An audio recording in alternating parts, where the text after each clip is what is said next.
And post-lockdown, once coronavirus is all over, we'll all need a dance floor in our houses, won't we? Just thinking about there's some fascinating historical stories here. I love the story about the water. Tell me how you get your water here. Okay, so Victorians obviously had a good study of the geological base to the Solent forts, but they've discovered that there was an aquifer that runs under the channel that is actually below us, and they've drilled 400 feet down to that aquifer. So each of the forts has its own unique freshwater supply.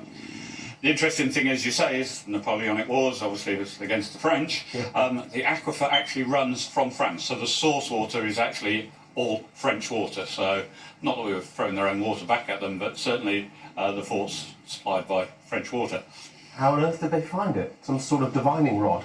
I think a lot of geographical studies, they obviously knew their stuff back in the Victorian days. Didn't they? Yeah, a marvel of Victorian engineering. All right, Martin, thank you very much indeed. Good to talk to you throughout this morning. Yes, we've had some interesting weather this morning, as we've been saying, with Storm Ellen blowing through, but you are able to batten down the hatches and watch the weather blowing past, and all sorts of sea traffic, seen a Navy ship going out, hovercrafts, ferries, very, very busy, as we know this neck of the woods is, this particular stretch of water. A fascinating place to be.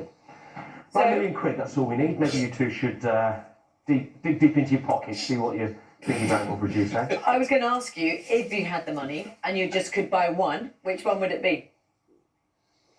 Oh, I'd have to go for the blank canvas. Oh, I'd have to go for horse hands. Yeah, definitely.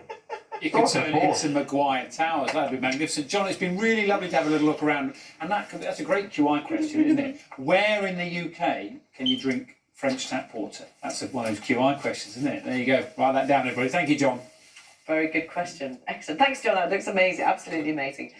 It's sometimes said that life imitates art, but when a teenager called Jess Johnson wrote a prize-winning short story last year about a computer program which sorts students by social class, she had no idea how those words might return to haunt her. Well, like many others, Jess's A-level results were downgraded by the watchdog algorithm. We know all about that now. And her hopes of going to her first choice university were dashed. Before we speak to her live on the programme, let's hear Jess reading a little bit from that story. James's eyes flickered, glancing at every display and picture, but not once at his envelope. "You're not even the one who should be stressing, James. Just don't worry about it," I said, trying to reassure him. "I mean, Miss has been saying that you should be getting band 1 all year." "It's not about that anymore, is it?" he snapped.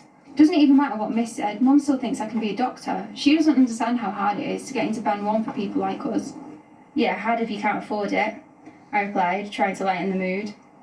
It was one of our inside jokes that we'd had since the university scandal a few years back, before they decided to change the system to make it more meritocratic.